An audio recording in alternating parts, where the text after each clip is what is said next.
आ गई और उसने कमरे के अंदर आते ही दरवाजा बंद कर दिया और उसे लॉक भी कर दिया। सिमरन जानती थी कि बाहर अभी भी मेहमान बैठे हुए थे जो कि उसका इंतजार कर रहे थे। इसीलिए सिमरन ने तैयार होने के लिए ज्यादा वक्त नहीं लिया। उसने तुरंत एक हॉट शावर लिया और नाइट सूट पहनकर कमरे के बाहर निकल गई। जैसे ही सिमरन बाहर आई, उसने देखा कि मिसेस मल्होत्रा लिविंग रूम में दिखाई नहीं दे रही थी। ये देख सिमरन ने चैन की सांस ली और वो किचन की तरफ चली गई। उसे भूख लगी थी, इसीलिए उसने सोचा कि क्यों ना किचन में जाकर बिस्किट और चिप्स पर हाथ साफ करा जाए। अरे, तुम अभी तक यहाँ क्यों हो? सिमरन ने शशांक से कहा।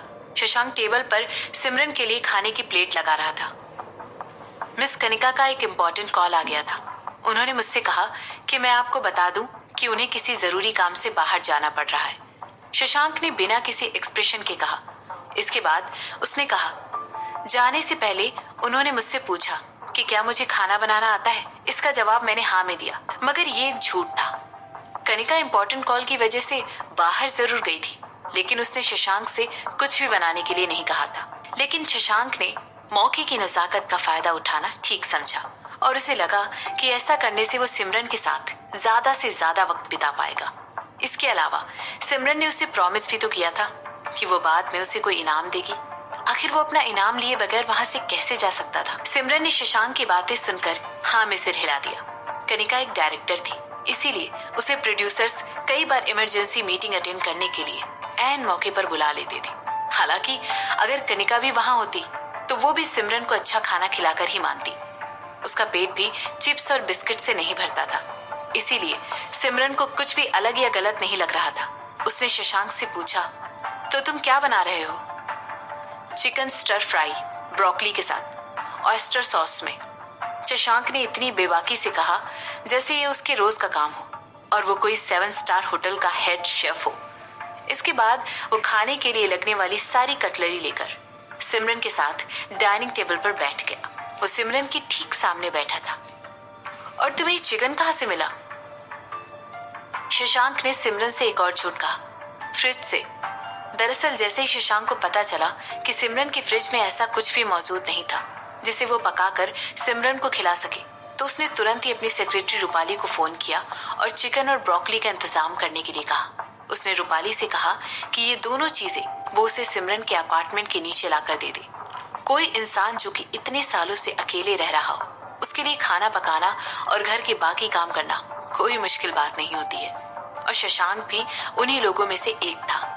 इतना बड़ा आदमी होने के बाद भी शशांक के सारे काम खुद ही करना पड़ता था, और ऐसा इसलिए था क्योंकि वो अपनी निजी जिंदगी में किसी बाहर वाले का दखल देना पसंद नहीं करता था। उसे बिल्कुल पसंद नहीं था कि बाहर से कोई आकर उसके घर में घुसे और उसकी चीजों को छुए। ठीक है, सिमरन ने शशांक की बात का जवाब देते हुए कहा। देखने में डिश इतनी टेस्टी लग रही थी कि डिश को देखते ही सिमरन के मुंह में पानी आ गया।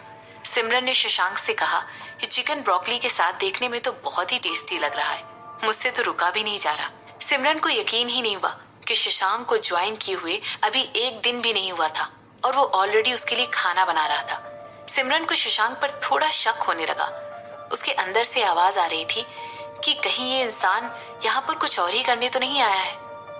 आराम से खाइए, घबराइए मत, इसमें जहर नहीं डाला है, शशांक ने सिमरन के चेहरे पर शक को देखते हुए कहा। उसे ये बात बिल्कुल नहीं पता थी कि सिमरन ऑलरेडी उसके बारे में यही सोच रही थी। शशांक ने आगे बढ़ते हुए अपने लिए डिश प्लेट में सर्व कर ली। इसके बाद शशांक ने चिकन का एक पीस उठाया, उस पर फूंक मारी, उसे पूरी तरह ठंडा होने दिया और अपने मुंह में रखकर खाते हुए सिमरन से कहा, ये देखिए। सिमरन अपने सामने इतना टेस्टी खाना देखकर खुद को रोक नहीं पा रही थी और उसकी लार टपक रही थी। और शशांक की बातें सुनने के बाद उसके पास उसे गिटकने के अलावा सिमरन के पास और कोई चारा नहीं था। सिमरन ने शशांक की तरफ देखते हुए कहा, ठीक है, तो मुझे अपनी प्लेट दे दो। सिमरन की ये बात सुनकर शशांक ने तुरंत अपनी प्लेट बिना कुछ कहे सिमरन के सामने रख दी। यहाँ तक कि उसके यूज किए हुए चम्मच और कांटे भी उसी प्लेट में रखे थे। बिना बात को आगे बढ़ाए सिमरन ने शशांक की प्लेट ली और तुरंत खाना शुरू कर दिया। इसके बाद सिमरन ने चिकन खाते ही अपनी आंखें बंद की और मुंह में चिकन के स्वाद को घुलने दिया। सिमरन ने दूसरा बाइट लेने से पहले कहा, इट्स रियली टेस्टी। सिमरन ने बिना सोचे समझे काफी जोर से ये बात बोल दी और उसके बाद फिर से खाने में जुट गई। रात के 8:30 बज चुके थे और सिमरन ने सुबह से ज्यादा कुछ खाया नहीं हुआ था, इसीलिए वो बहुत ज्यादा भूखी थी। इसलिए वो खाने में इतनी ज्यादा बिजी हो गई कि उसे याद ही नहीं रहा कि उसके सामने शशांक बैठा हुआ था। अचानक उसे शशांक के बारे में याद आया। उसने नजरें उठाकर सामने देखा तो शशांक ऑलरेडी उसे घूर रहा था। शशांक सिमरन को खाते हुए बड़े ध्यान से देख रहा था और सिमरन ने भी इस बात पर बुरा न मानते हुए ये सोचा कि शायद वो भी सिमरन की तरह भूखा है, इसलिए उसे इस तरह घूर कर देख रहा है। मुझे माफ करना, पर अब तुम भी खाना शुरू कर सकते हो, सिमरन ने अपने सर को झुकाने से पहले शशांक की तरफ देखते हुए कहा। इसके बाद वो फिर से खाना खाने में जुट गई। बहुत दिनों बाद सिमरन को घर पर इतना अच्छा खाना खाने को मिला था। अपनी हेल्थ पर ज्यादा ही ध्यान देने वाली सिमरन अपनी डाइट को लेकर बड़ी कॉन्शियस रहा करती थी। यहाँ तक कि वो अपनी बिजी स्केड्यूल्स में से वर्कआउट और एक्सरसाइज करने के लिए भी टाइम निकाल लेती थी। लेकिन अनफॉर्चुनेटली उसे खाना बनाना नहीं आता था। वो खाना बनाने में बिल्कुल भी अच्छी नहीं थी। जब सिमरन की नानी जिंदा थी, उन्होंने सिमरन को रोज अच्छे अच्छे खाने बनाकर खिलाए और ये तय किया कि सिमरन न सिर्फ अपना पूरा खाना खाए बल्कि समय पर खाना खाए। यहाँ तक कि वो अपने पर्सनल नौकर को सिमरन के घर तक खाना डिलीवर करने के लिए भेजती थी। वो बस ये चाहती थी कि सिमरन घर का बना सेहतमंद खाना खाए। लेकिन सिमरन की नानी की डेथ के बाद अब उसके लिए कोई भी सेहतमंद और टेस्टी खाना बनाने वाला नहीं था।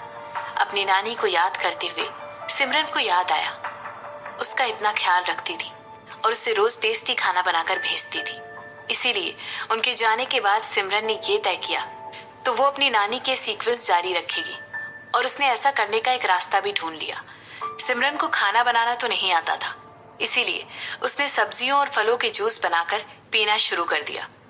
आखिर मिक्सी चलाकर फलों और सब्जियों का जूस निकालना इतनी भी बड़ी बात नहीं थी। इसके अलावा उसे किसी भी बोतल में पैक करके ले जाना बेहद आसान था और उसे पीना भी कोई खास मुश्किल नहीं था। इससे सिमरन का काफी समय भी बच जाता था और सिमरन को सारी हेल्दी चीजें एक ही शॉट में मिल जाती थी। इस बात के लिए सिमरन कई बार खुद ही अपनी पीठ थपथपाकर शाबाशी दिया करती थी। अब क्योंकि तुम मेरे बॉडीगार्ड हो तो मैं तुम्हारे लिए इसी अपार्टमेंट में अपने नीचे वाले फ्लैट में रहने का इंतजाम करवा देती हूँ, सिमरन ने अपने आइडिया को शशांक के सामने रखते हुए कहा। अब क्योंकि शशांक इतना अच्छा खाना भी बना लेता था तो सिमरन ने कहा, हो सकता है मैं तुम्हारी सैलरी डबल भी कर दूं अगर तुम मेरे लिए खाना बनाने के लिए राजी हो जाओ। तो कल से शुरू करें? एक्स्ट्रा सैलरी देने की कोई जरूरत नहीं है मैम, मैं कल से आपके लिए खाना बनाना शुरू कर दूंगा, शशांक ने तुरंत सिमरन की बात का जवाब देते हुए कहा। इसके बाद उसने कहा, लेकिन मैं इस बिल्डिंग के नीचे वाले फ्लैट में नहीं रह सकता हूँ। सिक्योरिटी रीजंस की वजह से मैं आपको अकेले नहीं छोड़ सकता हूँ, इसीलिए मैं यहाँ आपके साथ इसी फ्लैट में रहूंगा। इस तरह मुझे आपकी सेफ्टी की चिंता भी नहीं रहेगी और आप भी। बिल्कुल भी नहीं, सिमरन ने शशांक को बीच में ही रोकते हुए कहा। चाहे वजह कुछ भी हो, मैं एक आदमी को अपने अपार्टमेंट में रहने की इजाजत नहीं दे सकती हूँ। ऐसा कहते हुए सिमरन शशांक की आंखों में आंखें डालकर देख रही थी। हालांकि सिमरन को बाद में ये रियलाइज हुआ शशांक से नजरें मिलाना एक गलत डिसीजन था। पता नहीं क्यों, लेकिन जैसे जैसे सिमरन शशांक की आंखों में देखती वो और ज्यादा अनकंफर्टेबल महसूस करने लगती। एक वक्त ऐसा आया जब दोनों एक दूसरे की आंखों में लगातार देखते रहे जब तक कि थक नहीं गए। मिस कपूर, शशांक की धीमी आवाज सिमरन के सर में गूंज रही थी और जैसे जैसे ये आवाज सिमरन के सर में गूंज रही थी सिमरन पुरानी यादों में खोती जा रही थी। वो यादें थी जिनको सिमरन बहुत पहले भुला चुकी थी और अतीत में दफना चुकी थी। सिमरन ने शशांक की बात का कोई जवाब नहीं दिया और उसकी आंखों में फिर से देखना शुरू कर दिया। उसने देखा कि शशांक अपना खाना खत्म कर रहा था और सिमरन की नजरें उससे हट ही नहीं रही थी। सिमरन उसकी तरफ देख रही थी कि अचानक शशांक के गुलाबी होठों से एक मुस्कुराहट बाहर आ गई। वही गुलाबी होठ, जाना पहचाना सा चेहरा।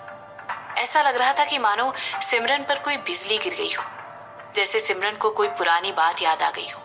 उसने तुरंत शशांक की नजरों की तरफ फिर से देखा।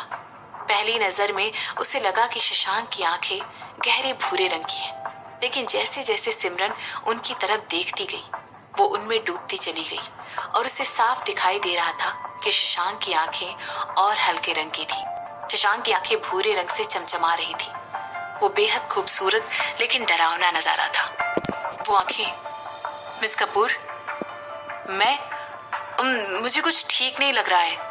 ये कहते हुए सिमरन अपनी जगह से उठ गई।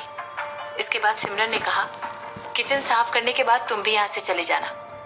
ऐसा कहते हुए सिमरन डाइनिंग एरिया छोड़कर चली गई। ऐसा कहते हुए उसके चेहरे का रंग उड़ गया था और उसके माथे पर एक शिकन आ गई थी। आखिर वो उस इंसान को कैसे नहीं पहचान सकी जिसके साथ बरसों पहले उसने वो रात गुजारी थी, जिसके साथ वो उस रात सो गई थी। आखिर वो कैसे भूल गई?